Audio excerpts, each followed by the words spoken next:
Welcome to the Villa Pride Down Under podcast, a brand new podcast brought to you by Aston Villa supporters down in Australia. We're joined by my two hosts, Mr. Cuban Knight, Tess, and Mr. Ryno Hello. Watkins. How are you, Hello, boys? everyone. Good. I've been so excited for this podcast, to be honest with you. I've been excited for such a long time. Well, boys, Yes, same. we've been prepping the podcast for quite a while now, the last couple of weeks, and we're finally getting it to the table. So how are you keeping, lads? Yeah, really good. Obviously, season's just finished, but good to be getting back in and talking about the Villa, isn't it? Oh, 100%, Jan. How about none of yourself, us sound Tess? Australian, by the way. None of us sound... Now, obviously, this is going to be an Australian-based podcast, but particularly in this episode, you're not going to hear many Australian accents. But I can assure you that we're all long-term residents of Australia. Guys, Yeah. before we get into it and knock on with our Who We Are podcast, where we kind of get the listeners to know where we're from and how we kind of got to this journey as Aston Villa supporters, so people know who we are going forward. A couple of our listeners will recognise our voices. So we were brought together by Paul Fredrickson on a previous podcast, the Aussie Villains podcast, who we were all kind of regular contributors. And I'm sure I speak for all of us when we say, take a moment to say thanks for Paul for that opportunity. Yep. We really enjoyed our time there, and hopefully he's given us a platform for the three of us to go on and build something really, really good here. Yeah. Yeah, We had really good fun on the podcast with Paul, Up the Villa, the Aussie Villains podcast. So, yeah, big shouts out to Paul. Thank you for having us. And we all look forward to working together again in the near future. It's all not competition. It's all about love and spreading the Villa word. So, yeah, loved our time. Sorry. No, sorry, go ahead. Sorry, Ryno. I was just going to say, loved our time on that podcast, and we'll be still listening to Paul and Josh through the next season as well. Yeah, 100%. Yeah, and guys, the season is over at the moment, and we're kind of in that lull of the season where the transfer news is kind of not quite there. There's no signings being made, but the speculation is there, and the players are off for holidays and the Euros. So what we're going to do today is we're going to have a chat, and we're going to tell us a little bit about yourselves and where we're from and what brought us to Australia, and most importantly, how did your Aston Villa journey start? So, Tess, I'll start with you. Do you want to tell our listeners a little bit about yourself? Yeah. Firstly, glad to be on here with you guys. It's going to be an exciting journey for us. My name's Tess. You can find me at Cuban_Knight on social media, everywhere. Please don't forget to follow our own Twitter handle, which is Villa Pride Down Under. But my name's Tess. I've been in Australia now for 13 years, I'm going to say. 13 years I've been here now, and fortunately being able to continue supporting Aston Villa over here from such a far distance. But the good thing about also being here is that we get to watch every single match live as it happens, even if it's at 3:00 in the morning. So yeah, that's the intro to who I am. Ryno? Yeah, my name's Ryan, otherwise known as Ryno. Been in Melbourne, Australia since 2012, moved across here looking for a better life, as most people do. Now, I've obviously been here for 12 years, got a family, 2 young kids, Claudia, who's 2, and Sonny, who's 5 months old, and really settled in Melbourne. Moved from South Wales. Yeah, all my family's still back there, but yeah, living in South Wales in the rain didn't appeal to me, so I fancied coming over here in the sunshine. I do miss the football being on at a normal time, but as Tess said, we do get to watch every Villa game. But yeah, love living in Australia, and just really happy to be doing a podcast with you boys aimed at the Australian villains. Mate, isn't it always raining in Melbourne as well? Pretty much. I couldn't go straight from the rain into the sun like you boys. I need a bit of a transition period. Yeah. That's why I picked Melbourne, cold and wet. So yeah. Look, I started there too. I started in Melbourne before we came up to Brisbane, so I did the same thing as Ryno did. No, Tess, that's definitely not a Brummie accent. So how did a boy from London end up following Aston Villa? Can you tell us a little bit about that journey? Yeah.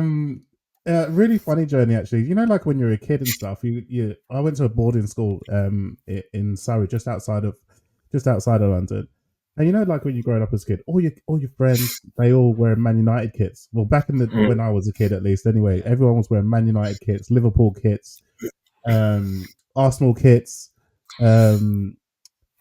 Yeah, and they weren't really wearing any of the other clubs, so no disrespect, but those were the kind of three like clubs that everyone used to have their tops on and stuff. And I just remember watching a game on TV one time.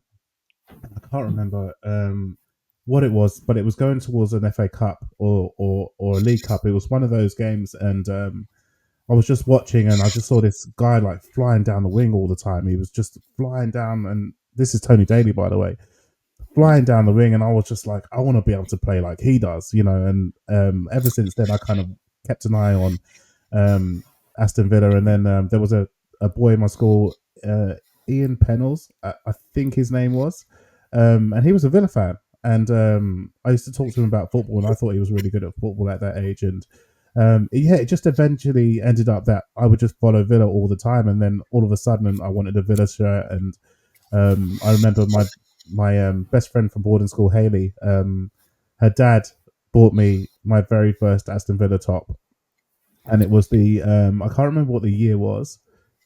Obviously in the 90s it would have been because we were at school. But do you remember the sort of green, black, red with the mullah on the front? Yeah. 100%, Yeah. Yeah, so that stripy, like it kind of had the stripy one, and yeah, so that was my very first Villa top. I was so happy at the time, but I didn't even realize that it was too small at that time. And I'm pretty sure Christine and Terry, who are Haley's parents, will probably be laughing their head off, saying, "Yeah, we got him that top, and it was a bit too small for him." But yeah, that was that was really the beginning of my Villa journey, and just ever since then, just started to watch matches where I could do, or if we couldn't watch the match and you had to watch match of the day, then you would be checking to see how Villa did. You know, you want to see Villa play and who did they win against, or who did they lose against, or whatever it is. But when I first started supporting Villa, they were winning more than they were losing. You know. Yeah. What was the year? Actually, I remember the first year the Premier League started, actually. And yeah, the Premier League started and we finished second, and it looked like Villa could have won the league. I think that was the very first year, wasn't it? Yeah. 92 Yeah. first Premier League. 92. Yeah. So I remember then as well, seeing Aston Villa thinking, oh my God, they're going to win the league. And then kind of fell apart towards the end of that, didn't it? Or was it? Yeah, had games in hand. I'm trying to remember. We lost a few games late in the season, and we kind of finished a few points off then, yeah. Yeah, but that was an incredible season watching Aston Villa play, and then yeah, ever since that kind of time, I was like, well, that's my team now. That's who I'm going to be following all the time. Not Fulham or Chelsea. Yeah. What part of London are you from, Tess? So I'm from Fulham. Fulham originally. So I didn't go for Fulham as a football club then because I wasn't actually in London. Yeah, and 100% didn't go for Chelsea at that time as well, because Chelsea weren't anybody at that particular time, to be honest with you, in terms of their status. What is the status considered at the moment? But yeah, interestingly, I didn't go to school in London, and so I didn't feel like I had an allegiance to follow one of these London clubs. It was just I was out in Surrey, and I just thought I'm going to pick a team that I like, and not that everyone else is just following, you know. So yeah, I didn't want to be a glory hunter, and people got called that quite a lot if you all of a sudden were wearing Man United tops or Liverpool tops. But then, you know, I had an Aston Villa top, and so half the time you'd have people like having a go at you because you're an Aston Villa supporter, and there weren't many in my boarding school for sure. Yeah, and what age did you kind of move over to Australia then, Tess? So, what am I now? Yeah, so around 30 in my 30s, I moved over to Australia, and moved over my partner. So I met my partner in London. I was a DJ for a living at the time, to be honest with you. Yeah, so I met my partner in London. She stayed in London for probably 9 years, maybe 10 years. And then she said, "Oh, we're going to move to Australia," so we did that, and so here we are now. We've got a family as well. We've got two young kids, two girls, Hope and Pia, and now we live in Brisbane. So it's nice and warm up here. From Melbourne, we lived in Melbourne for a while. And in the winter time, it would just kill me because it was like no different to being in London. Hey, it was just like, a little piece of Ryno just died. Yeah, I can wear a t-shirt in the winter. I can walk around in Brisbane and have a t-shirt on, and still feel a bit cold in the winter, but it's you can still wear a t-shirt out, and it's nice temperature, right? Yeah, fantastic. And Ryno, about yourself, obviously, clearly that's not a Brummie accent either, and you've explained you're from Wales. So how did the Welsh wizard become a football fan of Aston Villa? Well, football for me wasn't number one when I was growing up. So I'm from a small town called Pontypridd, which is 20 minutes outside Cardiff, so South Wales, near the valleys. And rugby union was just had a massive stranglehold of that area. So when we were in school, we always played rugby. Football was always an afterthought. So I was mad into rugby growing up. And then as a lad on top of lived in the same street as me, was a Villa supporter. And I think it was 94, 95. So it was just after we'd won the League Cup against Man United. I was hanging out with this fella, starting to play a little bit of football. And I remember him showing me a replay of the Cup final. I was like, Villa, something different. Everyone's a Man United supporter or a Liverpool supporter. So I kind of wanted to go against the grain a little bit, support someone else. And, Villa just won a cup final. So I thought, this is good. Get on a team that's going to be successful. And I wouldn't mind, lifting a bit of silverware every year. This will suit me. But, so I sort of switched then to following Villa, and it was the 94-95 season I really started getting interested in football. And, everyone always asks me, how come you didn't support Cardiff or Swansea or even Wrexham to a degree? And for me, when I was growing up, all three teams were in the lower divisions, like the old Division 3, Division 2. And there was no footage, or you couldn't really watch football that easily back when we were kids. We had Sky Sports, but, they weren't showing lower league. So there wasn't much interest in those teams. And everyone supported a Premier League team. And I just picked Villa as my team, to be honest. And, that fallacy of thinking you're going to win things didn't really work out for me too well. Well, you mentioned to me before as well off camera that you done quite few school trips from school to Villa, yeah. Yeah, so our school, for some reason, used to do a school trip once a season, I think it was. Maybe twice. It was probably once a season up to Villa Park, because Villa were the closest Premier League team to us in South Wales. So they'd get a few schools together on different buses and take kids up to the games, which is, a really good initiative. And I don't think it was that expensive, to be honest. I can't remember. My parents obviously paid, but it wasn't expensive. I think Coventry was the next closest Premier League team at the time. But so I remember going up to Villa Park a few times during school, and that just sort of cemented it then, going to Villa games, just, being in the crowd and just being with your mates. Most of my mates who were there weren't Villa supporters, but would just come to the games anyway, because, you're going to a Premier League game and just going to watch the Villa fairly regularly. Maybe once a season I would go up there with the school, but loved every minute of it. And then I've got a younger brother in Wales then who's about, how old is he? But he's quite a bit younger, 8 years younger. So I've obviously bestowed the Villa on him. And yes, he's a massive Villa supporter as well now. And he actually goes to a lot of the games. He's back in Wales, and I think he went to all the home Europa League ties this year. So I sort of got him on board as well. Excellent. Good. That's good. Older brother direction you gave him there. I had to. I couldn't let him support anyone else. There's no way that was happening. Not in my household. Don't you dare. Yeah. And how long is the journey from, say, your home place to Villa Park now? How long would the drive be? or 2.5 to 3 hours by car one way. So every time I go back to Wales, which is maybe once every 2 years, I'll go up there with my brother and my partner Danny. My brother usually drives us up so I can have a few beers at the game. But Good man. and then we went back 2 years ago, and a little story. We went to watch Villa Arsenal at Villa Park, and we'd lost 3-2. It's the game when Martinez scored an own goal, bounced off his back and went in. So anyway, we're in the pub afterwards having a couple of beers. My brother had a couple as well, but enough to safely drive home. I remember being in the car with him, and I'm thinking, driving down the motorway, we've been in the car for like 2 hours. I'm like, I don't recognize any of the places on these signs. I'm like, where are we going? Like, we're supposed to be heading towards South Wales. We're heading towards the north of England. I was like, by the time I'd Googled it, we'd already gone an hour and a half the wrong way. So the trip so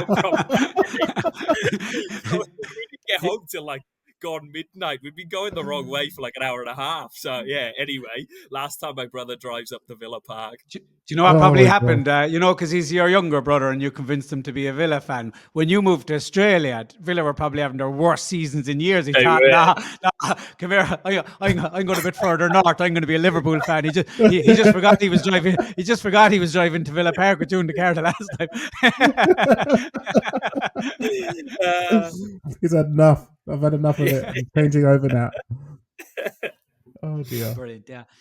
So anything else you want to talk about, Tess, in your journey? Is there anything that sticks out from your childhood regards your journey with Villa?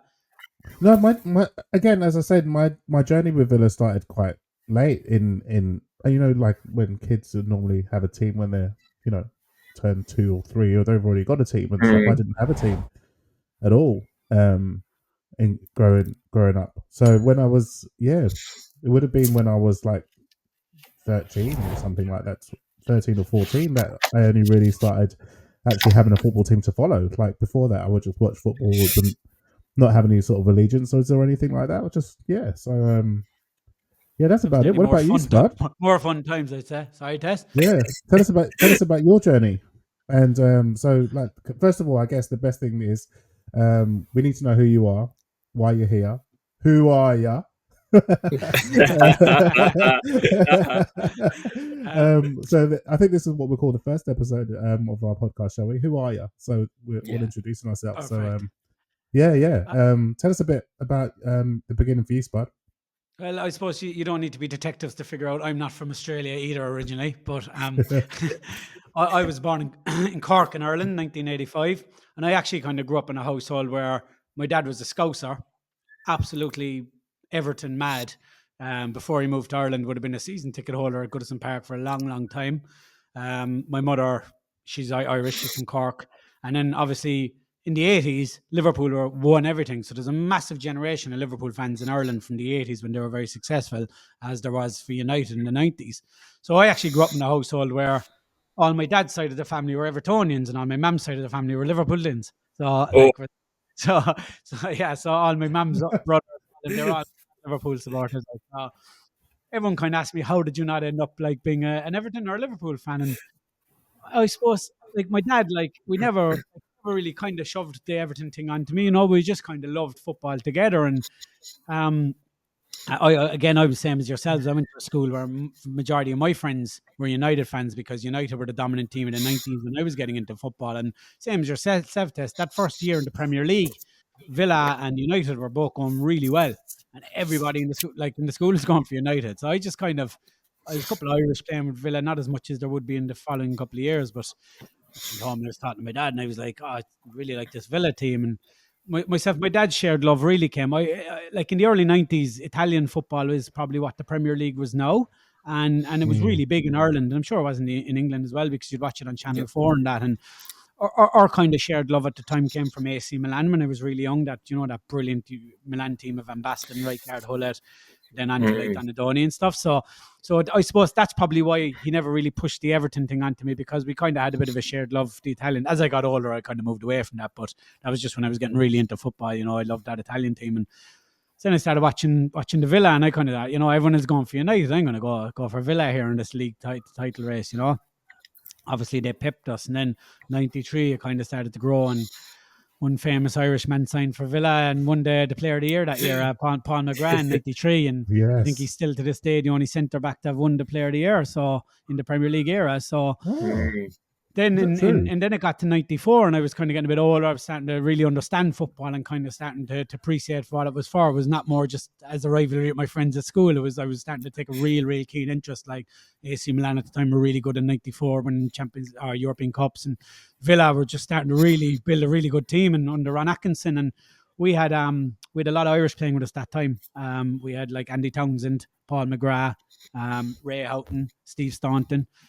And in the same year, Ireland went really well at the World Cup in '94, and it's a memory that kind of sticks with me a long time. A lot of the main players in that team were from Villa, so I'd already followed Villa at that time, but that's where my real kind of love grew for it, because the country was just going mad in Ireland. Like for Ireland at the World Cup, we beat Italy at Giant Stadium in '94, and to this day, it's still probably the single best performance I've ever seen out of anyone with Paul McGrath. His performance that day was unbelievable. And I just kind of fell in love with Villa from there on. And we kind of stopped United winning the treble, which always helps and my love grow as well. And I suppose from there, then we won the '96 World, the '96 Coca-Cola Cup under Brian Little. So that was like 2 Coca-Cola Cups in 3 years, and I was like 7 or 8 or 9 or whatever I was, and I was like, wow, this is like, I get used to this, you know what I mean? And amazingly, that's the last trophy I've ever seen us win. So, I love my time as a Villa fan. And then when I turned about 23, I decided to move to Australia with a couple of friends of mine. And I was football nut at this stage, like, and to be honest with you, lads, you might laugh, but it was one of the things that was kind of holding me back about going to Australia a little bit. Like I was so worried because I didn't really know much about Australia at the time. I loved the idea of going to Australia, but it was never really known as a massive football country. And I was kind of worried that I'm not going to be able to follow the football as much when I go over there, you know? I know it sounds a bit weird, like, but that's just how much I was into the football, you know? I thought, look, I'll go over and I'll give it a go for a year anyway. And we landed over anyway. And we knew we were moving into a house because friends of ours had been there for a year beforehand, and they were staying in this house where there had been 2 Chinese students had the last room, but they were moving out 4 or 5 weeks later, and they had sorted with the landlady that me and my mate had come over to us would get that room. So there'd be actually about 10 of us from our hometown living together then in this big house. Like so we were like, that's brilliant. House is set up, jobs are going to be easy to come by. So we stayed in a backpacker hostel for 4 or 5 weeks. And like, it was brilliant. Best decision we made, like, because it was real fun, you know. It's on the beer all the time. But the first night we checked into the hostel, it was the first weekend of the Premier League in 2008. It was on the 15th of August and 15th or 16th of August. And I went into the hostel and we checked in or whatever and put our bags up and we went down to the hostel bar for a beer, you know. Stayed there drinking till about 9 or 10 o'clock. And my mate that was with me was a massive Man United fan, and I was a massive Villa fan. And he was like, come on, we'll have to head out around the city and try and see, can we find the matches anywhere? But the barman in the hostel overheard us saying, he's like, oh, just go downstairs. Just go, all the lads are watching the football below in the hostel. And I was like, what's going on here? So we walked downstairs anyway with our beer in the hostel. Loads of lads like sitting down like with the Man United game just about to come on at 10 p.m. And I was like, wow, this is unreal. And it was Foxtel at the time. So we got talking to this guy from Armagh, and he was like from the north of Ireland, like, and he was a really nice guy and a big United fan. He was wearing the jersey, so we kind of went over, started talking to him, and he was like, I was like, oh, so how are you able to watch the game? He was like, oh, lads, that's the best thing about here. He says, you get to watch every game you want. He said, you're a Villa fan, yeah? He said, you'll be able to watch more Villa games over here on TV than you ever did in Ireland. Same Man United. I was like, this guy. Next thing he brought up the list of Foxtel, and it was all the games. You just click which one you wanted. So straight away, I was like, right, this is going to work for me, Australia. They've got a TV, they've got Foxtel, watch so it's all the work. games, you know. And so about 4 weeks later, anyway, we moved into the houses and we were broke now after partying for 4 weeks and started a job. And it was kind of getting towards the end of August, start of September. So it was springtime in Australia. And I got this job with a couple of bricklayers. And like there was about eight in the crew. It was my first job there, and I started on a Tuesday, and I think it was like 26, 27 degrees, which in Perth, that's not a lot, but for me, it was really warm, like, you know. So we got to the Friday, and at 1 o'clock, we finished on a Friday, and it was my first week there. So I grabbed my lunch bag and said goodbye to the lads, and they Aussie lads are like, where are you going? I was like, I'm going home, aren't we finished? And he was like, oh no, hang on. Like the boss will be back there in a minute. I was like, right, it was a really sunny day. About 20 minutes later, the boss came in, wheelbarrow full of beer with bottles of ice in this wheelbarrow and carrying a load of meat and a portable barbecue. I was like, what is going on here? And the lads were like, oh yeah, every Friday he lays on a few beers. Like, that's why we finish early on the Friday. And I was thinking, right, I'm never leaving this place. And I never did. And so I was like, it was perfect for me because I was like, I can follow as much football as I want. And and it's sunny and stuff. And yeah, I settled in Australia straight away then after my month. So once I knew I could follow the Villa from here, I was happy. I'd settle anywhere once I could match football. And that's just me, Yeah. And so obviously you got family here now in Australia and stuff. So just briefly, I guess, how did that come about? Is your wife a Villa fan? No, my wife is not a Villa fan, but I have two kids who will have no choice but to be Villa fans. Yeah, so my wife is Australian, or my soon-to-be wife. We're getting married in November, but she's Australian. So as I mentioned, there was 10 of us from home that came in within 12 months in 2008, but there's only the two lads that met the Aussie women that are left. So I met her in 2012. And we have two kids now, a boy Ali and a little girl Evine. So yeah, pretty settled here now. Get to watch all my Villa games, and yeah, can't complain too much now about life over here, to be honest. Yeah, there's one question I've got. I've got a question for you, Spud, and it's something I don't know. And obviously, I know you as Spud, but where did that nickname come from? Have you had it a long time? Is it how did that come about? Yeah. Oh, this name has followed me from Ireland to here. So when I was younger, I used to work when I was in school, I used to have an after school job. We used to get a half day on a Wednesday in school. So Monday, Tuesday, Thursday and Friday, we used to do an extra half an hour, and then they'd give you a half day on a Wednesday from school.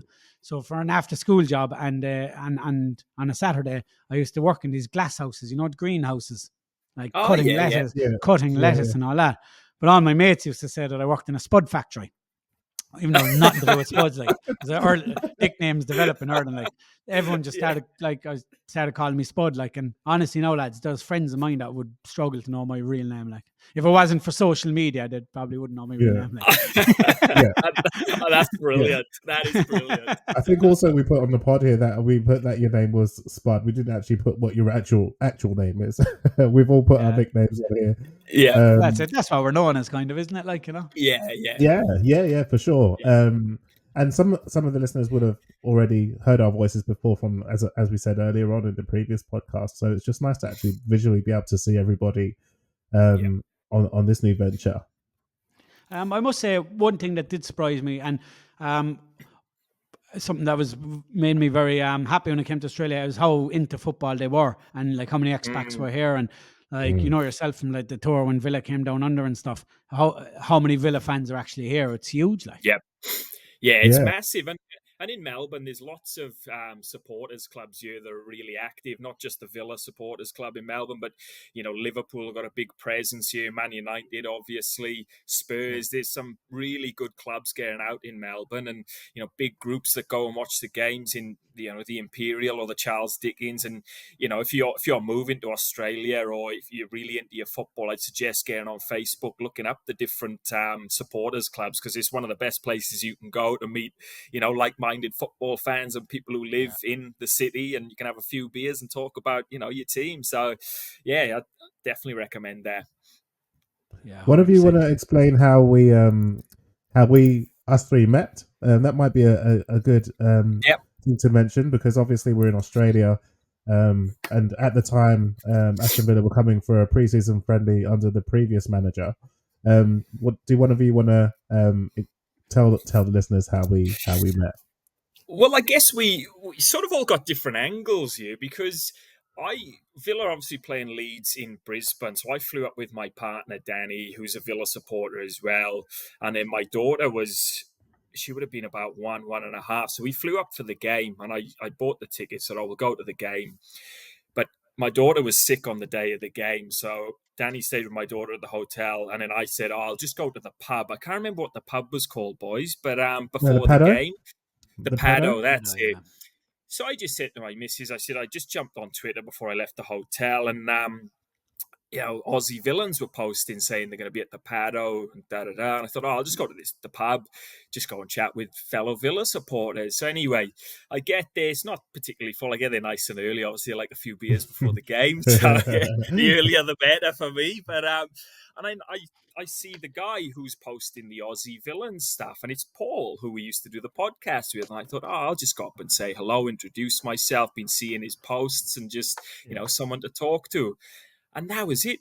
Started talking to Paul. He's like, come and, he had a table in the Paddo. He's like, come and stay, sit on the table with us. I'm meeting someone else. I think it was you, Tez. Yeah. And, and then a lot of Villa fans started filtering in, and it was just a cracking day. Sun was out, beers flowing, and that was it for me. I just sort of sat on that table with Paul and Tez, and then Spud was floating by quite close with your mate Gary, and just started talking to everyone. And yeah, brilliant day. Went to the game, went back to the pub after, and carried on. So yeah, perfect. Yeah, for me as well. Like because before I'd met you in the pub in Brisbane, Paul had put a post up on the Aston Villa Facebook page and the Aston Villa supporters in Australia Facebook page, and he had asked, like, he was looking for guests to come on his podcast.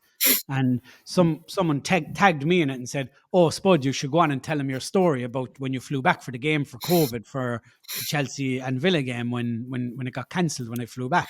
So I contacted Paul. I said, "Look, I'll jump on for a chat if you want or whatever, So I actually went on and I'd done like a podcast with Paul where he was just kind of interviewing me more than actually me being on the podcast with him, where we had a chat about the football or whatever. But because it was audio, I had no idea what he looked like. And so I'd never seen his face. And we obviously talked about like the Brisbane Villa Leeds game coming over, but like we never arranged anything. And there was a lot of people in the pub that day. And me and my mate Gary walked in, and there was a space at the end of a table. And I sat down, we grabbed the last space at the end of that table, and we were having a few beers, me and Gary. Next minute, I just heard this voice talking next to me. And I was like, I recognize that voice. It was from the audio. It was Paul. And I turned around like Paul Frederickson by the time. I was like, you must be Spud with the Irish accent. And that's how I met Paul. And he introduced me to you two lads. And before the game had even kicked off, we'd planned the podcast. Oh God, yeah, that's right. Paul had invited the three of us. Before the game, we decided on it. Yeah. Paul had invited us to be contributors on his podcast then. So yeah, I think my story, very similar, except that I reached out. I listened to Paul's pod because he did the podcast on his own, Aussie Villains, by the way, at Aussie Villains, if you guys should check it out. But I remember listening to him and I was like thinking, I would love to actually get on to a podcast or do a podcast and talk about Villa. Like, you don't really have many podcasts from an Australian perspective where we are here all the time. We get to watch all of the games and we can offer an insight here. We've got a lot of Australian supporters here. Like, for example, when I sent him a message and I was like, hey, look, I'm trying to do a podcast about Aston Villa, but would love to jump on with you maybe in the new season or something like that if you're keen to have anyone on to do the podcast with you. And he was like, yeah, for sure. And we were like just messaging each other. And then I got this message to say Aston Villa are coming to Brisbane and they're playing against Leeds. Do you want to go? But at the same time, I think I had sent him a message showing him the advert for it. So then he was like, "Oh, do you want to go?" And I was like, "Yeah." Like, and he's like, "All right, I'll buy the tickets." And I was like, "All right, well, I'll just send you the money." Never met him before, by the way. It was just through messaging him. And so he said, "All right, no worries, I'll get the tickets." So he got the tickets, and then like literally that same day, I just transferred him the money. Never had met him before, but I just trusted him. Like, I was just like, "Yeah, no worries. I'm going to see Villa. If they're in Australia, I'm going to see that. Like, I'm not missing out on that." And then so we messaged each other and stuff, and I said, "Right, let's just meet up at the Paddo before. We'll have a few drinks and whatnot, and then we'll go to the game together and whatever." And so I get to the Paddo, the pub, which is in Paddington, in Brisbane, and I could hear him like talking to someone. I don't actually know if he knew the person, but he was talking to someone. But when you go to, one thing I've noticed about being a Villa supporter, that when you come across other Villa supporters, there's always so much love. Like, it's always like we're wearing the same shirt here, we're representing the crest. Like, this is what we do, and there's so much love and stuff. So I was also the amount of Villa supporters that were in that pub, like, took over the pub. It was hectic. It wasn't just like, a few people. There was thousands of people, like, in and around Brisbane coming to watch Villa play. And then I knew the paddock was hopping. Yeah. Yeah, and I just thought, like, Australia's nuts. Like, there are actual Villa fans here, and they've all come out, and they're like here to watch this game and stuff. Yeah, so then then I met Paul, and then, as you said, we started discussing over a few drinks a podcast, and then all of a sudden we had a podcast before the match started. Went and watched the game. Met El Mohammadi because he was outside. They had the club shop outside, so you could take photos with El Mohammadi, which I did because I was like being a fanboy and stuff. And then that's how we all met at the pub, just having a few beers and just having a few chopping it up about Villa. That's it. And yeah, a year later, here we are creating another podcast. And that's right. And I also remember Gary, because Gary was there and top bloke, and he's not even a Villa fan. He's a Liverpool fan. He just came on the beer from here the weekend. I texted him there because he'd be a good mate of mine here, and I just texted him and said, I'm going off to Brisbane for the weekend to watch Villa. Do you want to come? He's like, yeah, I'll come. We just went over in the beer. He's a top bloke. Because the night before I met you, we went to the Pig and Whistle in King Square. There was like massive session in there as well on the Friday night or the Saturday night, the night before the game. It was like, they had a few people there. They had Peter Witt there, I think, and they had a couple of more. And I was packed that time. I didn't get to meet him, but there was a big atmosphere. They done a big, massive photo of all the Villa fans on is it King Square or is it Tess in Brisbane? Is it where the Pig and Whistle is? Yeah, there's about four Pig and Whistles in Brisbane, but it was one of them. Yeah, there's one right in the city, and I barely ever that's go the one. Yeah. But that's also a good venue to catch up with a few people there, too. All right, lads. Just I've got a couple of quick fire questions I want to get out to you boys, just to paint a picture of you as Villa supporters. So I've got 4 questions. I want you to answer the questions and give a little bit of detail behind it, just so we can find out, a little bit more about yourself. So I'm gonna hit you up first, Spud. Who was your favourite Villa player growing up? That's easy. There's only one man for me, and that's Mr. Paul McGrath. He was my first hero. I must say I was a huge fan of Dean Saunders too as a kid because he was the goal scorer for us at the time. But no, Paul McGrath was my man and still is to this day. Love it. Favorite Villa manager? Ooh. This is it. Whoa. Like, I mean, it's easy for me to say Unai Emery, but I can't say that because I've loved Villa for a long time before Unai Emery came. I'm sure at some point he will be, but for now, my probably most enjoyable time following Villa would have been under the Martin O'Neill era. I thought we had a fantastic team. I just competitive in every game, just actively trying to score goals every game, pace on the wings, brilliant midfield. I had come at a period as well where we had been good, bad. So under Gregory and O'Leary, whereas he came in to be consistently top 6 for 3 seasons in a row. Some brilliant players too, who all went on to have some fantastic careers, like Gareth Barry, James Milner, Ashley Young, Big John Carew. How could we forget him? Gabby Agbonlahor at the time. I think it's very sad in many aspects of how some Villa fans view Gabby Agbonlahor now because of what happened towards the end of his career. But there was a time that Gabby Agbonlahor was absolutely brilliant for us, and I loved watching him play. Himself and Young just tearing up that left side, Yeah. I'd have to say the Martin O'Neill era for me personally. And then the next one, mate. What was your first Villa game that you attended? And can you remember much about it? I can't remember the first Villa game I attended because I was quite young, to be honest with you. The first one actually that I have full proper memory of, I'd say, after moving over here, I think would probably be when I went back for the opening day for the Villa and Everton a few years ago. Because I was quite young for a lot of the other ones. I probably went to Goodison Park more than Villa Park as a kid, to be honest. Yeah. Was that the Everton game was that the one Diego Carlos did his Achilles? Was it that game? Yeah. No. Actually, I flew back as well in 2018 for the Villa and Fulham playoff final. I flew back from Australia. There you go. Yeah, but I had attended games before that, but I was young, The Villa Fulham playoff final, I flew 3,000 miles or whatever it was to see us lose 1-0, but it's still probably the best result in our recent history, to be honest, because that was the result that stopped us going up to the Premier League under Dr. Joy, because who knows where we'd be now. So Yeah. 100%. And my last one, mate, your favourite Villa kit. My favourite Villa kit. There's two. The 94 Coca-Cola Cup final season, that's one that sticks in the Muller. Just an iconic, jersey, classic. I actually bought it as a retro kit that I'm going to frame. I never wore it. I still haven't framed it, but I bought it as a retro from the Villa store there a couple of years ago. But when I build my bar out the back of the house, I'm going to frame it and put it up on the wall. McGrath 5 in the back. And a very... an honourable mention as well is to the one you're wearing there, the promotion year. I love the Luke Roper promotion year. I love that. I think a lot of jerseys kind of remind you of success as well. You know, like they're not just nice jerseys, but they're like they remind you of a positive time. It's very rare you're going to say a jersey was lovely when we got relegated. Or,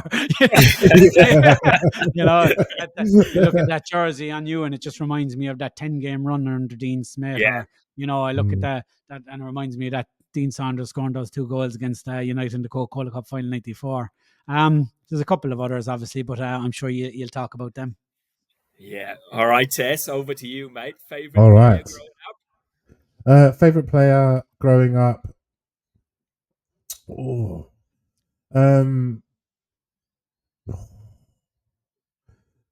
I'm gonna go with. It's really hard because, as I said, I kind of fell in love with Villa through watching people like Tony Daly and stuff. But at the time, and we were having some really, really good success. I really liked Gabby. I thought Gabby was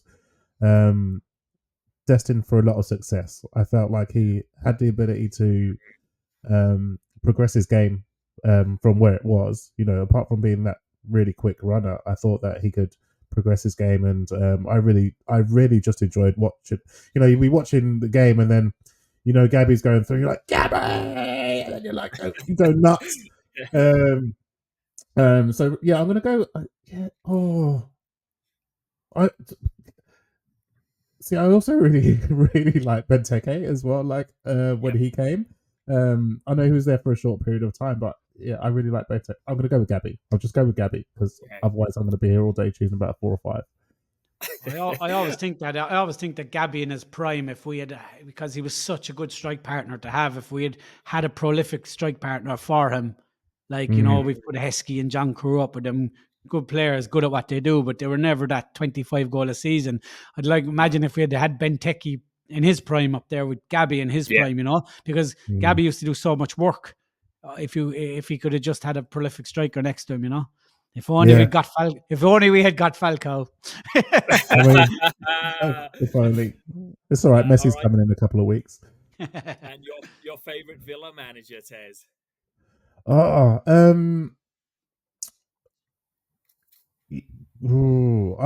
been thinking about this the whole time.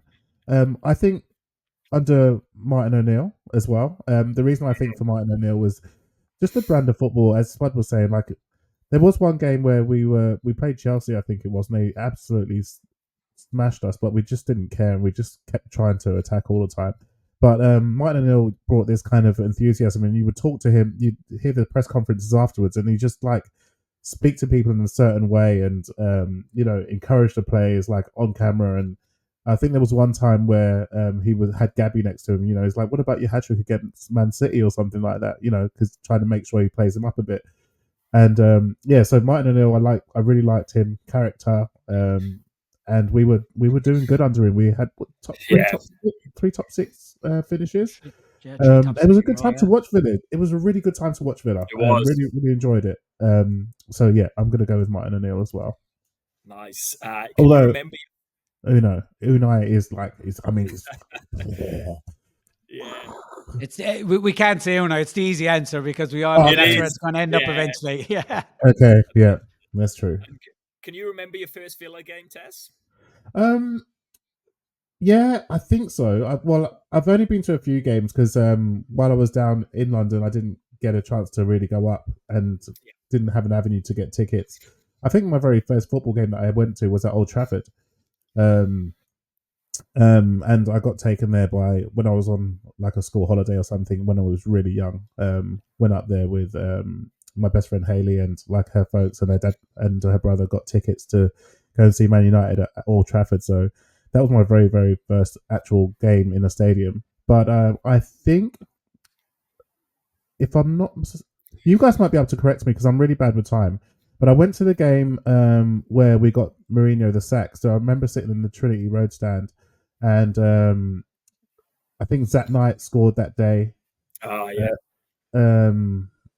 I don't know. Did Gabby score that day? Zach Knight definitely scored that day because I think a couple of games afterwards, Mourinho got the sack or something from Chelsea. So I was at that game, and then I also went to the game where we bought Darren Bent in. I think he was a new signing for us, and we beat Manchester City maybe 1-0. Darren Bent scored the goal. Yeah, 1-0. Darren Bent scored. Yeah. That was in January, was it? He was just signed in January, wasn't it? Yeah. Was that under who? Was that under Julia? That would have been under Gerard Julia. Gerard Julia, and that was my first time sitting in the whole end as well. Nice. So I was quite low down in the whole end, but I just like I could hear them behind me, man. It was just absolute lunatics singing songs and stuff like that. And I remember even walking down, like walking to Villa Park and stuff. You know, like you can see all the roads blocked off and people are walking on the streets and stuff, and you just like see other Villa fans and like you just want to say hello to everyone. You just say hello to people as you pass them, or let's go, mate. Come on, we're gonna, those experiences for both times I went with my partner one time and I went with some other friends on the second time, and one of the best experiences I've ever had. And we were performing well at those times as well, so that helped a lot. Didn't get to go to any games sort of after the bad period of time after Martin O'Neill. That was a different time for us. Yeah. And what about your favourite Villa kits, Tez? Oh, Luke Roper all day. Luke Roper ones all day. They just had something special about them. Something a bit different to what all the other clubs were doing. I like the design on them. They were just they were just really, really nice. So I bought 3. I've got them upstairs. And they're my favourite kits. Love it. Those Luke Roper kits as well. Like, I mean, at the time it was something very unique. It was, we had a Villa fan as captain, a Villa fan as manager, and a Villa supply kit. A Villa fan as a supply kit, like kit supplier. Sorry, it's unbelievable. That doesn't happen in modern football, like, but we had it for a couple of years. Amazing. Yeah. Ryno, yourself, sir. My favourite player growing up was Mark Bosnich, fellas. So the Aussie flavour. It is Australian. As a kid, I always wanted to play in goals, but I'm still quite short now, so I was never going to be a goalkeeper. But I always wanted to be a goalkeeper. I remember my grandmother buying me the Mark Bosnich gloves one Christmas, and I was made up. So Bozzy for me, brilliant keeper for us over the years. I was gutted when he left. Hell of a character, as we know, but brilliant goalkeeper for us back in the day, and that's when I was getting into the Villa, and we were doing really well. Favorite Villa manager, I've gone for John Gregory. I loved that period under John Gregory, playing 3 at the back. Some of the players in the teams that Gregory had, the Southgates, Alan Wrights, Ian Taylor, these guys floating around are just, part of my childhood, and I loved watching the way we went about it under John Gregory. And I love John Gregory. I love his interviews while he was at the Villa and the ones since, and the famous one about Dwight York, isn't there? Obviously, when he wanted to ask to leave, and he said if he had a gun, he would have shot him. But some quote, isn't that? It's brilliant. And so for me, and Martin O'Neill's a close second, but obviously the circumstances in which he left the club on the eve of the season. I can't remember what season it was, what the year that was, but 2011. Yeah. So that kind of puts a bit of an asterisk and sours it a little bit for me. So I've gone for John Gregory, but as we've all said, Unai Emery's definitely going the right way, isn't he? So we'll watch that space. My first Villa game was one of the school trips. It was 98, and it was Villa Spurs at Villa Park, and it was Dion Dublin's debut, actually. Brilliant game. We went 3-0 up. We were 3-0 up by half time, and then they scored 2 in the second half, and it was a bit nervy to finish, which is a sign of things to come, really, wasn't it, Villa?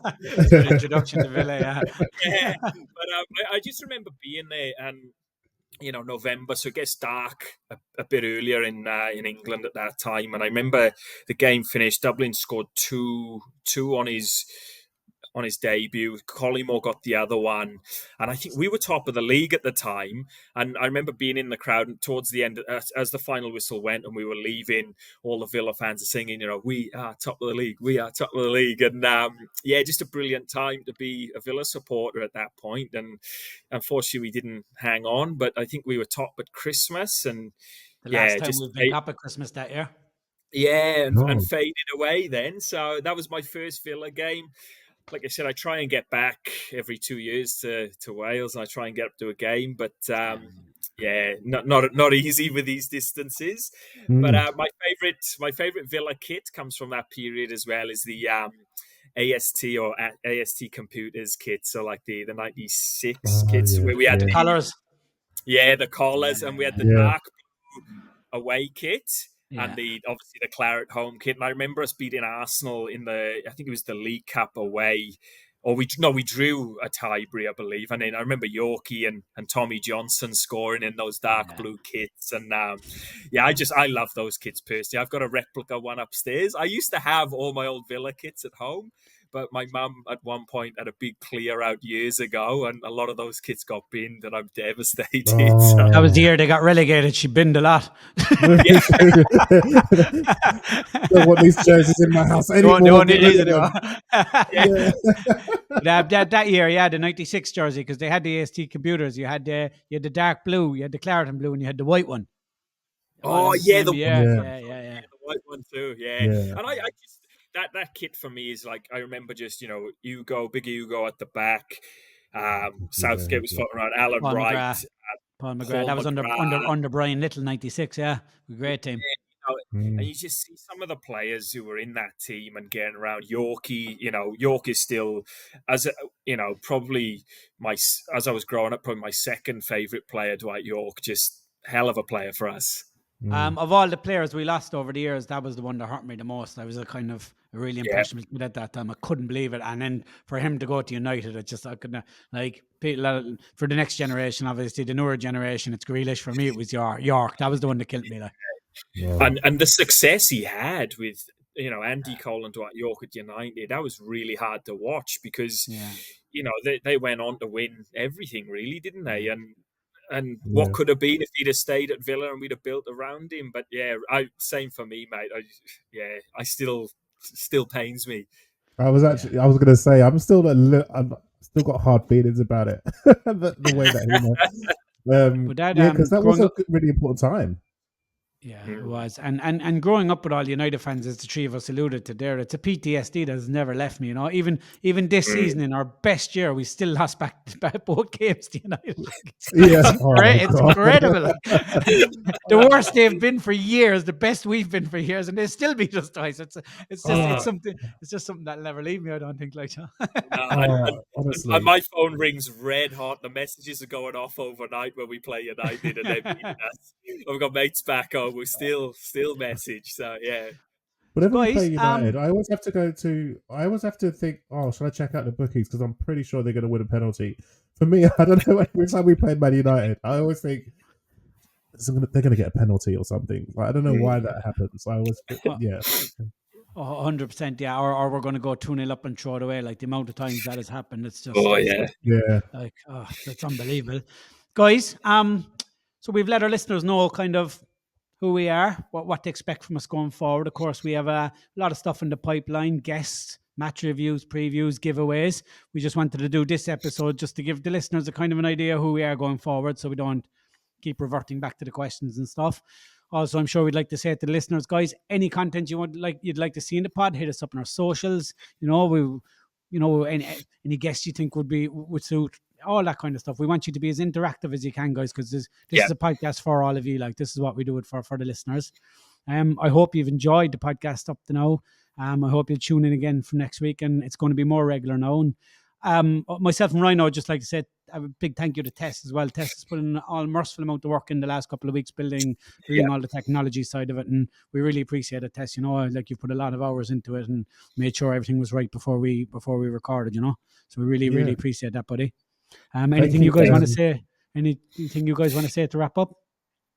Yeah, just thank you to both of you actually, because as you know, I was really keen to get this venture going, but also want to reach out to all the Australian supporters as well, because we are one family as Aston Villa supporters, and would be really good to be connecting with the Australian Villa fan clubs, the Lions clubs. We want to interact with you and hopefully do some join ups and watch games together and stuff, and even have a few of you on to have a chat with us about your Villa journeys as well.